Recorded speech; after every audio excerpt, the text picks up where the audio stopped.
마태복음 22장 1절 예수께서 다시 비유로 대답하여 가라사대 천국은 마치 자기 아들을 위하여 혼인잔치를 베푼 어떤 임금과 같으니 그 종들을 보내어 그 청한 사람들을 혼인잔치에 오라 하였더니 오기를 싫어하거늘 다시 다른 종들을 보내며 가로되 청한 사람들에게 이르기를 내가 오찬을 준비하되 나의 소와 살진 짐승을 잡고 모든 것을 갖추었으니 혼인잔치에 오소서 하라 하였더니 저희가 돌아보지 않고 하나는 자기 밭으로 하나는 자기 상업차로 가고 그 남은 자들은 종들을 잡아 능욕하고 죽이니 임금이 노하여 군대를 보내어 그 살인한 자들을 진멸하고 그 동네를 불사르고 이에 종들에게 이르되 혼인잔치는 예비되었으나 청하는 사람들은 합당치 아니하니 사거리 길에 가서 사람들을 만나는 대로 혼인잔치에 청하여 오너라 한데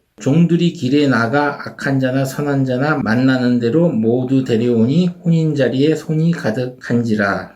임금이 손을 보러 들어올새 거기서 예복을 입지 않은 한 사람을 보고 가로되 친구여 어찌하여 예복을 입지 않고 여기 들어왔느냐 하니 저가 유구무원이언을 임금이 사환들에게 말하되 그 수족을 결박하여 바깥 어둠에 내어 던지라. 거기서 슬피 울며 이를 갈미 있으리라 하니라. 청함을 받은 자는 많되 택함을 입은 자는 적으니라.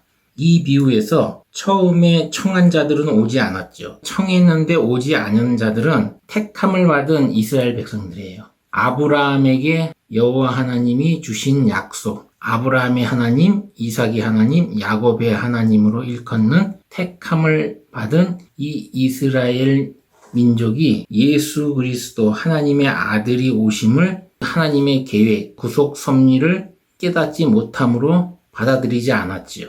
그것을 이렇게 비유를 해서 이스라엘 백성들이 안 온 거를 자기 밭으로 하나는 자기 상업차로 가고 이렇게 표현을 한 거예요. 임금이 화가 나가지고 임금이 다시 종들을 보냈죠. 여기서 종들은 누구예요? 선지자죠. 구약시대에 여호와 하나님이 하나님의 아들인 예수를 보내기 전에 예언을 통해서 오리라 한 예수에 대해 예언을 해서 보냈는데 선지자들을 죽이고 그랬죠. 선지자를 죽이고 우상 숭배를 하니까 결국은 군대를 보내서 그들을 죽여버리고 사거리 길에 가서 사람을 만나는 대로 혼인잔치에 청하여 오너라 해서 예수를 믿는 자들을 청하여서 오게 한 거예요. 그 뒤에 나오는 길거리에서 아무나 데리고 오는 것은 악한 자나 선한 자나 전부 예수를 믿는 자들, 이런 자들을 이렇게 비유를 해서 천국에 들어오게 했다는 얘기입니다. 그런데 거기서 한 가지 주목해야 될 것은 혼인잔치 비유에서 예복이에요. 예복을 입지 않은 자 하나가 결국은 쫓겨나요. 바깥 어둠에 내어 던지라 거기서 슬피 울며 이를 갈미 있으리라 이렇게 나와요. 그러면 다른 것들은 다 이해가 되는데 예복이 무엇인가? 도대체 예복이 무엇이길래 안 입었다고 쫓겨나야 하는가? 그거를 한번 알아보자고요. 여기에 포커스를 맞춰가지고 이 예복이 뭔지 알려면 요한계시록 7장 14절을 읽어보도록 하겠습니다. 먼저 7장 9절을 한번 읽어보겠습니다. 2일 후에 내가 보니 각 나라와 족속과 백성과 방언에서 아무라도 능히 셀 수 없는 큰 무리가 흰옷을 입고 손에 종려가지를 들고 보좌 앞에 어린 양 앞에 서서 여기서 보면 흰옷을 입고 이렇게 나와요. 큰 무리가 흰옷을 입고 그러면서 10절에 뭐라 그러냐면 큰 소리로 외쳐 가로되 구원하심이 보좌에 앉으신 우리 하나님과 어린 양에게 있도다. 여호와 하나님과 예수 그리스도를 믿는 자라는 것을 알 수가 있어요. 그런 자가 무엇을 입고 나왔어요? 흰옷을 입고 나왔다는 얘기예요. 근데 그 흰옷이 도대체 무슨 흰옷이냐? 그게 요한계시록 7장 14절에 나와요. 읽어보겠습니다. 14절 내가 가로되 내 주여 당신이 알리이다 하니 그가 나더러 이르되 이는 큰 환난에서 나오는 자들인데 어린 양의 피에 그 옷을 씻어 희게 하였다. 어린 양의 피, 예수 그리스도의 피에 자기의 옷을 씻어 희게 하였다. 이 옷은 그 사람이 가진 말씀인데 예수 그리스도의 피의 은혜의 중심의 말씀을 가지고 있다는 얘기예요. 그 옷을 어린 양의 피로 씻어서 희게 한 흰옷이다. 이런 자가 재림 때의 환난에서 나올 수 있다는 얘기예요. 혼인잔치에 들어가려면 이런 예복을 입고 와야 되는 겁니다. 요한계시록 19장 7절에서 8절까지 읽어보겠습니다. 우리가 즐거워하고 크게 기뻐하여 그에게 영광을 돌리세. 어린 양의 혼인기약이 이르렀고 그 아내가 예비하였으니 그에게 허락하사 빛나고 깨끗한 세마포를 입게 하셨은즉 이 세마포는 성도들의 옳은 행실이로다 하더라. 옳은 행실, 세마포를 입었는데 혼인잔치에 들어갈 자가 세마포를 입었는데 그게 바로 옳은 행실이라고 합니다. 옳은 행실. 그러면 옳은 행실이 뭔가? 도덕적으로 착한 일을 한 건가? 우리가 이런 의문을 가질 수 있잖아요. 그래서 이 옳은 행실이 무엇인가를 알려면 어디를 읽어야 하냐면 고린도전서 15장 10절을 읽어보겠습니다. 고린도전서 15장 10절. 그러나 나의 나된 것은 하나님의 은혜로 된 것이니 내게 주신 그의 은혜가 헛되지 아니하여 내가 모든 사도보다 더 많이 수고하였으나 내가 아니요 오직 나와 함께 하신 하나님의 은혜로라. 사도 바울이 얘기한 거죠. 사도 바울이 자기가 모든 사도들보다 훨씬 더 일을 많이 하고 수고하였지만 그것은 나의 의가 아니다. 예수가 십자가에 못 박혀 죽기 전에 베드로 자기 의를 드러낸 거하고 틀리죠. 베드로는 자기가 모든 것을 버리고 하나님 앞에 나왔으니 어떤 상을 바라고 자기 의를 드러냈는데 고린도전서 15장 10절을 보니까 사도 바울은 모든 사도보다 더 많이 수고했지만 이것은 내가 한 게 아니요 오직 하나님의 은혜로 할 수 있었던 것이다. 나의 의가 하나도 없어요. 바로 이것이 옳은 행실입니다. 옳은 행실은 오직 하나님의 은혜로만 될 수 있고 예수 그리스도의 피의 은혜로만 될 수가 있는 겁니다. 내가 아무리 몇십 년간 노력하고 수고해서 하나님 나라를 건설하는데 많은 일을 했어도 그것은 나의 나된 것이 아니에요. 오로지 하나님 은혜, 예수 그리스도의 피의 은혜가 없었으면 불가능한 것이죠. 내 의가 드러나는 것이 아니고 오로지 예수 그리스도의 의가 드러나고 하나님의 의가 드러나고 그것이 바로 하나님의 은혜, 예수 그리스도의 은혜입니다. 그런 사고방식으로 신앙생활을 하는 것이 바로 뭐다? 옳은 행실입니다. 어떤 사람들은 옳은 행실만 얘기하고 자기 교회에서만 따라하는 게 옳은 행실이라는데 그게 아니에요. 이 옳은 행실이라는 것은 나의 노력으로 나의 행실로 의를 드러낼 수 없어요. 오로지 예수 그리스도의 피의 은혜요 하나님의 은혜로만 가능한 겁니다. 요것을 내세우고 행동하는 사람의 행동을 옳은 행실이다. 옷은 세마포는 예수 그리스도의 어린 양의 피로 옷을 씻어서 희게 할 수 있다. 다른 것으로는 할 수 없다. 어느 교회에서 자기의 말씀을 들어야 구원이 있고 옳은 행실이다. 이건 잘못된 겁니다. 오직 예수 그리스도의 은혜, 하나님의 은혜를 믿는 것이 행동으로 하는 것이 아니고 그것이 나를 구원할 것이라는 그것을 믿는 것입니다. 마음으로 믿는 것, 이거 하나면 다 됩니다. 그 마음 초심을 잃지 않고 그 은혜로서 하나님의 말씀대로 살아가는 것, 행동하는 것이 옳은 행실이에요. 그 안에 옳은 행실의 핵심은 예수 그리스도의 피의 은혜가 있어야 된다. 혼인잔치에 들어갈 때에 입는 예복은 옳은 행실이고 그 옳은 행실은 흰옷. 흰 옷으로서 세마포인데 오직 예수 그리스도의 어린 양의 피로만 씻어 희게 할 수 있다. 그 예복을 입고 나가야 혼인잔치에 들어갈 수 있다. 혼인잔치 비유 맨 마지막 절에 청함을 받는 자는 많되 택함을 입은 자는 적다는 것이 이 좁은 문으로 들어가야 돼요. 많은 사람들이 자기 의를 드러내거든요. 교회가 커지면 이거는 내 의 때문에 그렇다. 그럴 때 전부 다 여기서 탈락합니다. 사도 바울처럼 나의 나된 것은 하나님의 은혜다. 예수 그리스도의 은혜다. 이런 믿음을 믿는 자세로 나가야 돼요. 마태복음 22장 15절에서 22절 바리새인들이 가이사의 동전을 가지고 예수를 시험하는 부분이 나오는데 그 부분을 읽어가면서 계속 이야기를 나눠보도록 하겠습니다. 마태복음 22장 15절 이에 바리새인들이 가서 어떻게 하여 예수로 말의 올무에 걸리게 할까 상론하고 여기서 상론이라는 건 서로 의논한다는 얘기죠. 16절 자기 제자들을 헤롯 당원들과 함께 예수께 보내어 말하되 선생님이여 우리가 아노니 당신은 참되시고 참으로서 하나님의 도를 가르치시며 아무라도 꺼리끼는 일이 없으시니 이는 사람을 외모로 보지 아니하심이니이다. 그러면 당신의 생각에는 어떠한지 우리에게 이르소서. 가이사에게 세를 바치는 게 가하나이까 불가하나이까 한데 예수께서 저희의 악함을 아시고 가라사대 외식하는 자들아 어찌하여 나를 시험하느냐 쇳돈을 내게 보이라 하시니 데나리온 하나를 가져왔거늘 예수께서 말씀하시되 이 형상과 이 글이 네 것이냐 가로되 가이사의 것이니이다. 이에 가라사대 그런즉 가이사의 것은 가이사에게 하나님의 것은 하나님에게로 바치라 하시니 저희가 이 말씀을 듣고 기이 여겨 예수를 떠나가니라. 책 잡으려고 왔다가 책을 못 잡았죠. 가이사의 것은 가이사에게, 로마 황제의 것은 로마 황제에게 바치고 하나님 것은 하나님께 바치라고 하니까 바리새인들이 어떻게든 올무를 덫을러 가지고 잡으려고 했지만 실패를 합니다. 이 바리새인들은 이 시험에서도 알 수 있지만 예수를 하나님의 아들로 인정을 안 해요. 그렇게 철저하게 율법을 지키고 모세의 율법을 지키고 장로들의 유전을 지킨다고 하는 사람들이 결국은 하나님의 이 구속섭리, 아브라함에게 예수를 보내주겠다는 약속의 언약을 세우고 아브라함에게 축복의 언약을 세우고 그 언약대로 초림 때 예수가 오시고 십자가에 못 박혀 죽으시고 죄에서 인간을 해방하시고 구원의 완성을 위해서 재림 때에 재림 예수가 오신다. 이 하나님의 구속 섭리를 모르기 때문에 바리새인들은 어떻게 하든 예수를 잡아다 죽이려고 한 겁니다. 왜냐하면 예수라는 존재가 있으면 자기들이 차지하고 있는 사회적 지위 이런 것들이 무너지기 때문에 그런 것이죠.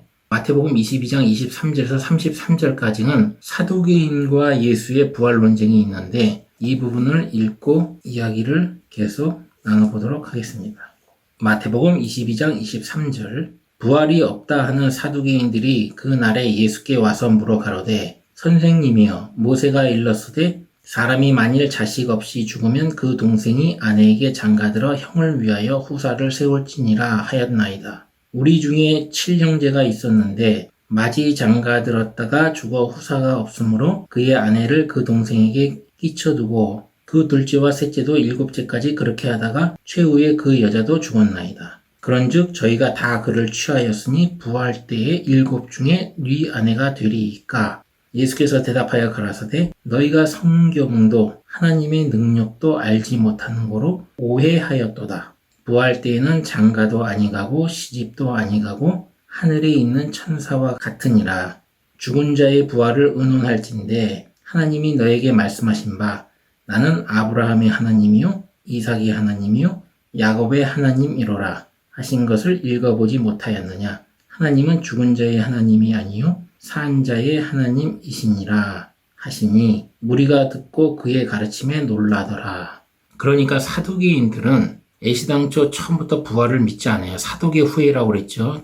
다윗과 솔로몬 시대에 등장한 대제사장 사두개 후손들 대제사장직을 독점하면서 하나의 계층을 이뤄서 사두개인이 됐다고 그랬어요. 이들은 내세보다는 기복신앙, 지금으로 말하면 기복신앙을 꿈꾸는 사람들이에요. 현재의 복을 중시하지 내세 자체 부활을 믿지를 않아요. 이 사람들은 사람이 죽으면 영혼도 같이 육체와 함께 소멸한다고 봤습니다. 육체와 함께 영혼도 소멸한다. 이런 생각을 가지고 있던 사람들이에요. 바리새인들과 함께 사내들인 공회 여기를 장악하고 그 당시 유대 사회를 사법적 자치기구로서 다스리던 지배계층이에요. 사두개인들이. 근데 이런 자들이 예수를 앞에 두고 부활 논쟁을 일으킨 겁니다. 모세의 그 계대제도, 결혼 중에서 계대제도라는 게 있어요. 여기서도 나왔지만 형제가 있는데 만약에 자식이 있어서 죽으면 그 형수를 취할 수 없어요. 동생이. 그런데 자식이 없이 죽으면 동생이 그 형의 후사를 세우기 위해서 자식을 낳게 해주기 위해서 그 동생이 형수하고 결혼하는 제도가 바로 계대제도입니다. 이 계대제도를 가지고 예수를 책잡으려고 부활 논쟁을 일으켰는데 예수는 부활 때는 장가도 아니가고 시집도 아니가고 하늘에 있는 천사와 같다. 하나님은 죽은 자의 하나님이 아니요 산 자의 하나님이라고 하면서 뭐라고 하냐면 아브라함의 하나님, 이삭의 하나님, 야곱의 하나님이라고 해요. 아브라함, 이삭, 야곱, 왜 야곱의 하나님이라고 할까요? 아브라함, 이삭, 야곱에게 앞으로 장차 오실 예수 그리스도를 언약으로 준 거죠. 모리아산에서 아브라함이 100세 때 얻은 이삭을 번제로 드리려고 하나님이 그렇게 드리라는 시험을 했죠. 시험을 했는데 아브라함이 그대로 하나님의 말씀에 순종을 하면서 이 번제로 드리는 행위 자체가 바로 예수 그리스도를 상징하여 이삭이. 그래서 아브라함, 이삭, 야곱의 하나님이라고 하는 겁니다. 그리고 뭐라고 그래요? 산 자의 하나님. 하나님은 죽은 자의 하나님이 아니고 산 자의 하나님이다. 오직 예수 그리스도의 언약을 가진 자들에게만 관심이 있어요. 이삭 형이 누구예요? 에서죠. 에서에게는 관심이 없어요. 이방인 취급해요. 이삭 전에는 이스마엘이 있고 야곱은 에서. 이스마엘과 에서는 하나님이 백성으로 인정을 해야 안 해요? 안 한단 말이에요. 죽은 자의 하나님이 아니다. 산 자의 하나님. 영적으로 보면 그래요. 예수 그리스도를 주겠다 한 그 언약을 가지고 있는 자들의 하나님이다. 그리고 뭐라고 그러냐면 산 자의 하나님이다. 이렇게 하니까 사두개인들이 깜짝 놀라는 거예요. 왜냐하면 부활이 있어야 예수 그리스도의 십자가의 은혜가 유효합니다. 그것이 아니면 다 헛돼요. 그것을 바로 이렇게 이 말씀으로 찔러주는 겁니다. 만약에 아브라함의 하나님, 이삭의 하나님, 야곱의 하나님이 아니시면 예수 그리스도가 이 땅에 오셔서 십자가에 못 박혀 죽으시고 부활한다는 하나님의 이 구속사 섭리 자체가 부활이 존재하지 않으면 이 자체를 할 수가 없죠. 죽은 자로부터 부활이 있어야 사람이 죽고 부활한다는 그게 반드시 존재해야 이 구속사 섭리가 적용이 되고 사람이 예수 그리스도로 말미암아 주에서 해방이 될 수가 있는 겁니다. 그래서 그것을 그렇게 얘기하는 거예요. 누가복음 20장 38절까지 읽어보면 같은 내용인데 거기서는 구절이 추가된 게 뭐냐면 하나님에게는 모든 사람이 살았다 이렇게 나옵니다. 어떤 사람이 예수를 믿든 안 믿든 하나님 관점에서 보면 모든 사람이 살아있는 거예요. 죽으면 그것은 잠자고 있다 이렇게 표현을 해요. 가끔 성경에 보면 잠자고 있다, 잠잔다 이런 식으로 표현을 합니다. 그것을 뒷받침해주기 위해서 고린도전서 15장 12절에서 26절까지는 들 건데 그거 외에도 히브리서 11장을 한번 읽어보세요. 여기도 아주 적나라하게 나와요. 고린도전서 15장 12절에서 26절 그리스도께서 죽은 자 가운데서 다시 살아나셨다 전파되었거늘 너희 중에서 어떤 이들은 어찌하여 죽은 자 가운데서 부활이 없다 하느냐. 이 고린도 교회의 사도 바울이 고린도 교인들에게 책망을 하는 거예요. 고린도 교인 중에서는 부활이 없다고 믿는 사람들이 있었거든요.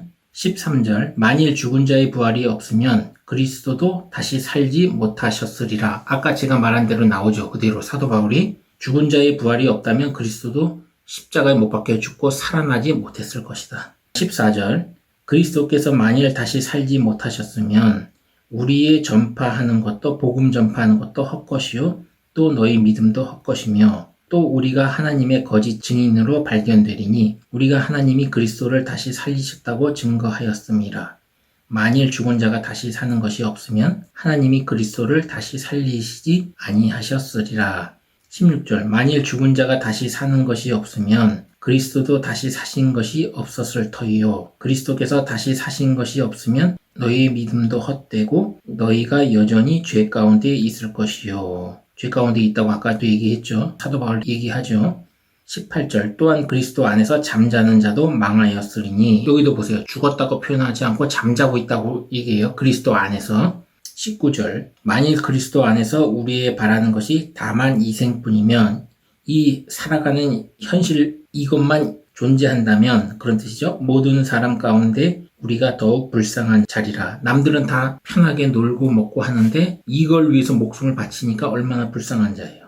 만약에 이 현실뿐이라면 내세가 없고 20절 그러나 이제 그리스도께서 죽은 자 가운데서 다시 살아 잠자는 자들의 첫 열매가 되셨도다. 죽은 자들의 첫 열매가 바로 그리스도의 부활이에요.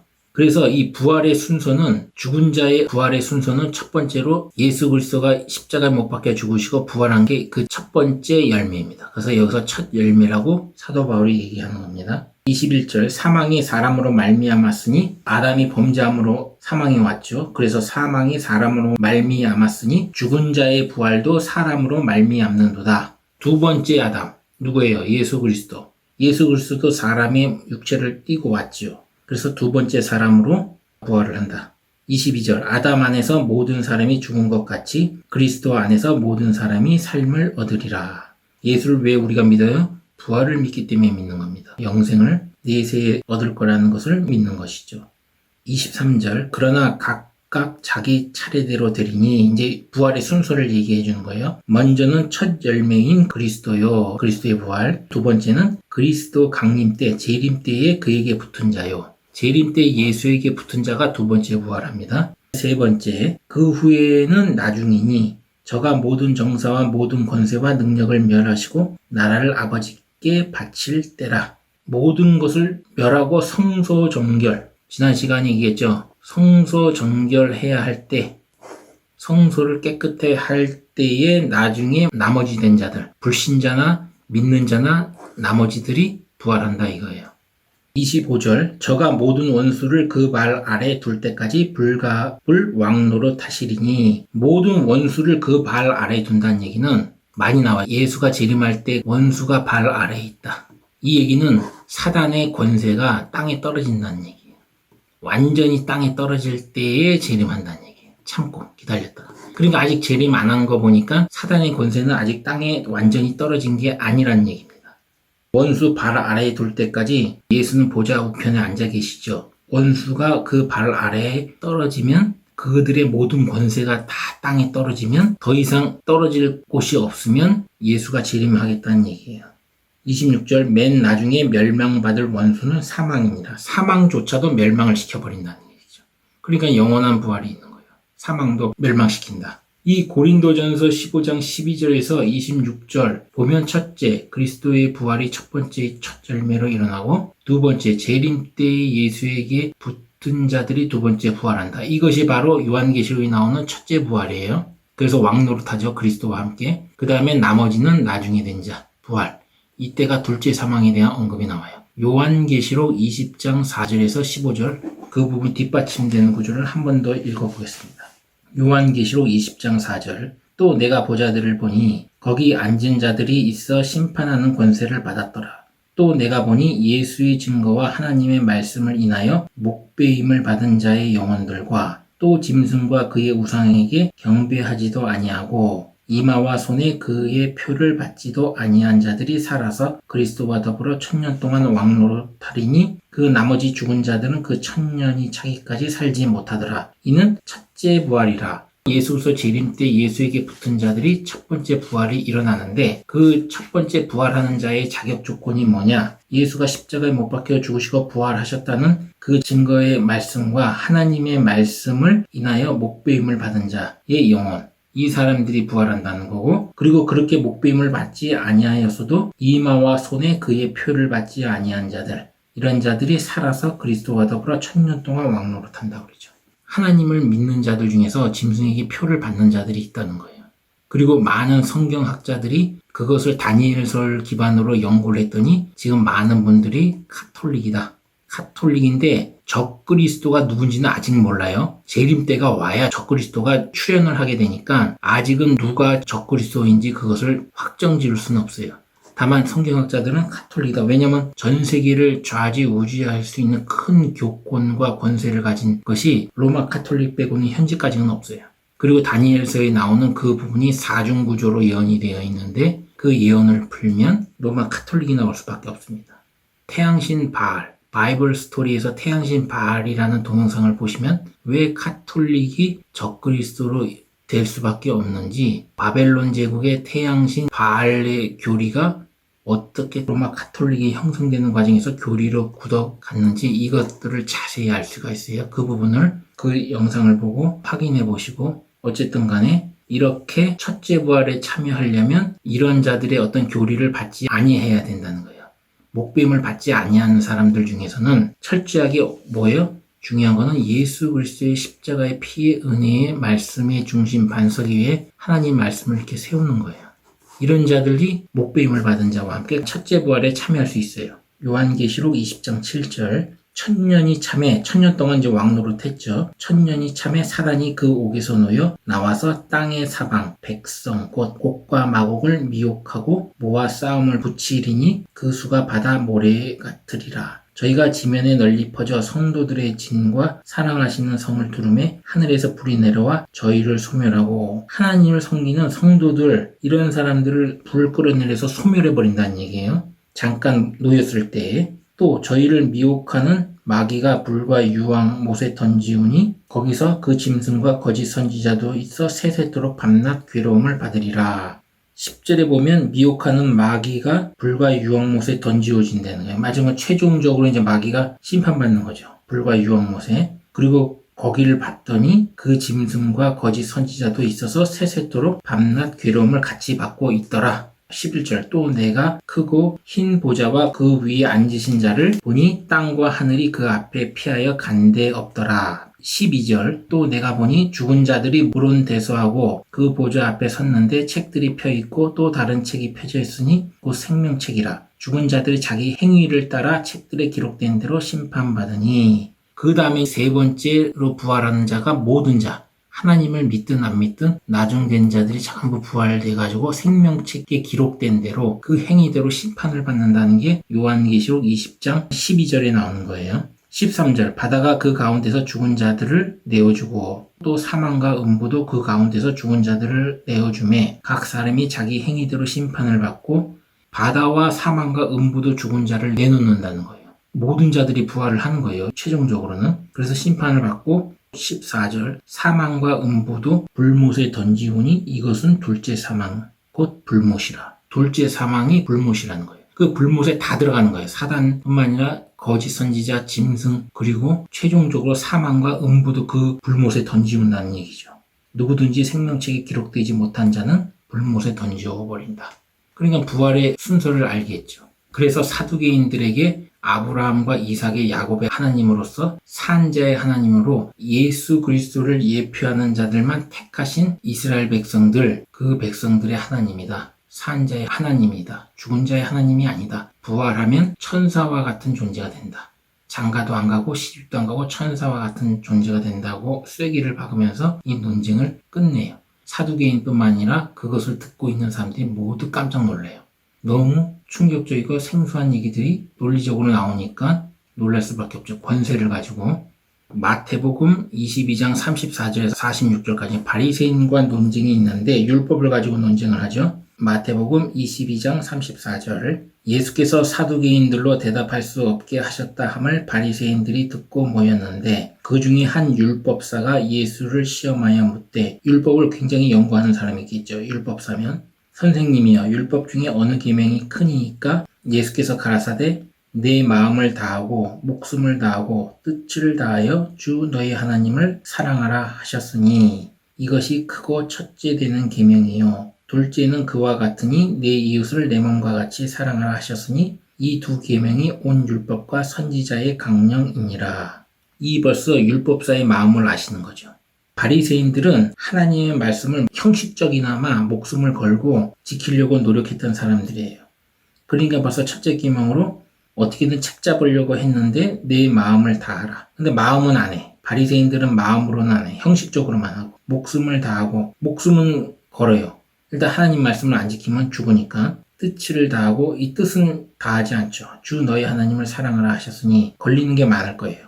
다만 형식적으로는 목숨을 거니까 이것이 첫 번째 계명이고 그 다음에 두 번째는 그와 같으니 내 이웃을 내 몸과 같이 사랑하라 하셨으니 이 두 번째 계명이 많이 걸릴 거예요. 왜냐하면 율법을 어기면 돌로 쳐 죽이라 하면 돌로 쳐 죽였거든요. 그런데 만약에 자기가 죄를 지은 당사자라면 돌로 쳐 죽이고 심판을 하겠어요? 아니면 양을 가지고 가서 죄사함을 받으려고 제사장 앞에 가겠어요? 제사장 앞에 가겠죠.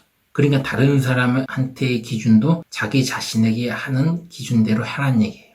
마태복음 22장 41절 바리새인들이 모였을 때 예수께서 그들에게 물으시되 너희는 그리스도에 대하여 어떻게 생각하느냐? 네 자손이냐? 대답하되 다윗의 자손이니이다. 구약에 있는 선지자들이 얘기했으니까요. 여기서 그리스도라고 얘기했죠. 헬라어로. 히브리어로는 메시아라는 얘기예요. 다윗의 자손이라고 바리새인들이 얘기를 하니까 예수가 이제 이렇게 얘기하죠. 43절 가라사대 그러면 다윗이 성령에 감동하여 어찌 그리스도를 주라 칭하여 말하되 시편 110편 1절에 나오는 내용이에요. 주께서 내 주께 이르시되 내가 네 원수를 내 발 아래 둘 때까지 내 우편에 앉았으라 하셨도다 하였느냐. 다윗이 그리스도를 주라 칭하였은즉 어찌 그의 자손이 되겠느냐 하시니 한 말도 능히 대답하는 자가 없고 그날부터 감히 그에게 묻는 자도 없더라. 예수에게 묻는 자도 없는 거예요. 너무 말을 잘하고 율법을 너무 잘 아니까. 그리고 여기서 44절에 주께서 내 주께 주가 두 번 나오죠.